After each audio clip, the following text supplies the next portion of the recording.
This is TOS Television, your digital-first Pan-African news network. In today's business, Office of Budget points on Nigeria's spending culture. Union Bank's 25 kobo dividend approved by shareholders. Turkey and Egypt to improve trade ties. You are watching Business Report Africa. I am Ruwa Pan. President Muhammadu Buhari has asked Salaries Committee to review payroll and review number of agencies. This was disclosed by the Minister of Finance, Budget and National Planning, Zainab Ahmed, at the ongoing National Policy Dialogue on Corruption and Cost of Governance in Nigeria that was held in Abuja on Tuesday. The program was organized by the Independent Corrupt Practice Commission, ICPC. The chairman of ICPC, Bolaji Owasanoye, pointed that the cost of governance in the country is the drive of corruption.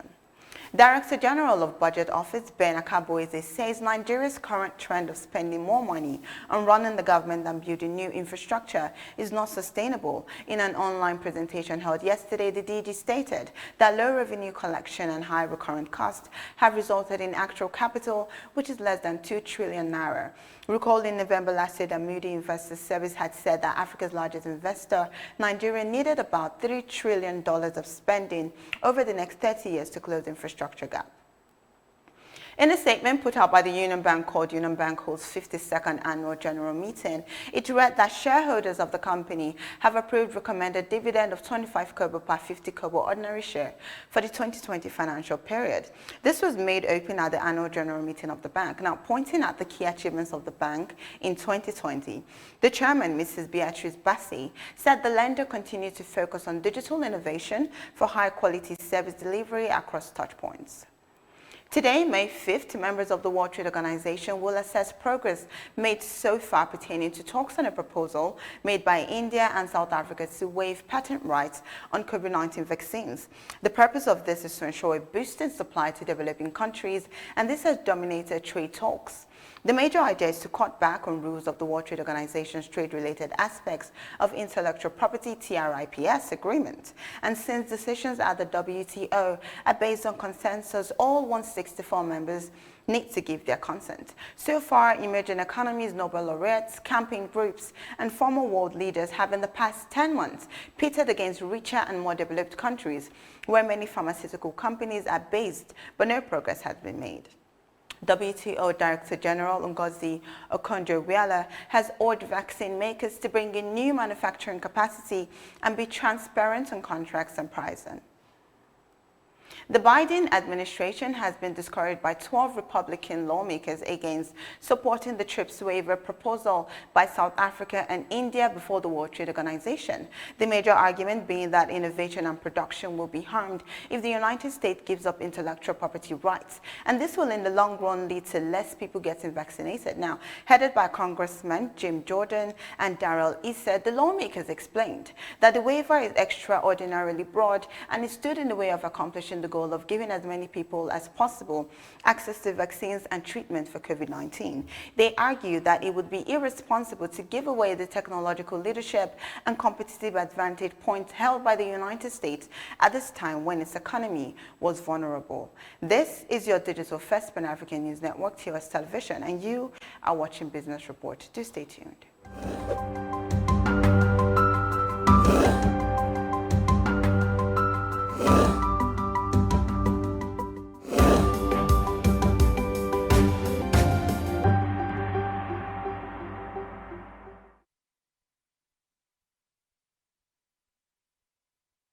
The Rwandan Minister of Finance and Economic Planning, Uziel Ndagijimana, said the Rwandan economy is on the path of economic recovery from the COVID-19 pandemic shock.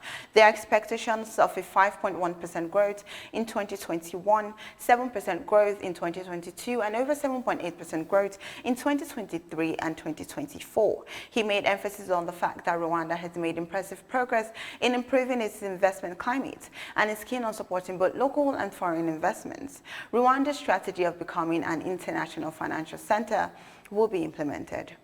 Rwanda Executive Industry Workers Union, REW, has said support for the mining sector to recover from COVID-19 related shocks is expected to not only preserve jobs but create new ones. In 2019, the mining sector employed more than 70,000 workers, but the number fell by 19% in 2020 due to the effects of the pandemic.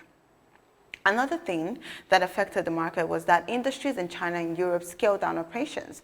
However, there is hope for more employment opportunities even as the government helps the sector to recover from the COVID-19 effects. The union has appealed for a mining fund to support investors in the mining sector, and mining companies are urged to lean towards modern mining technologies in order to maximize productivity and improve the well-being of workers. Turkish Trade Minister Mehmet Mus said to normalize diplomatic ties, Ankara will improve economic relations with Egypt, regardless of the political frictions that strain ties between both countries since 2013. Cairo has remained Ankara's biggest African trade partner, and the value of trade stood at $4.86 billion last year. On May 4th, an Egyptian court upheld an earlier ruling to detain the Ever Given container ship that blocked the Suez Canal in March, even as authorities are keen on $900 million worth of compensation from the owners of the vessel. While the Ever Given was stranded in the Suez Canal for nearly a week in March, global shipping was disrupted, and this caused a ripple of negative effects. Now for the briefing on Nigerian Stock Exchange. Equity price at the close of transactions on the floor. Nigerian Stock Exchange fell, which caused the shedding of 17 billion naira after the public holiday that was mapped out for Workers' Day. The NSE All-Share Index also depreciated by 32.64 basis points to 39801.78 points from 39834.42 points traded previously. And in the exchange rate, dollar to naira has a buying rate of 379 naira and a selling price of 380 naira. Pounds to naira has a buying rate of 526 naira and a selling price of 527 naira. The euro to naira has a buying rate of 457 naira and a selling price of 458 naira. And finally, the South African rand has a buying rate of 26 naira and a selling price of 26 naira. And that's it on Business Report Africa. Remember to follow us on all our social media handles at TOS Network on Facebook, Instagram, and Twitter. Like and subscribe to our YouTube channel at TOS Network. I am Ruwa Penawa. Thank you for watching.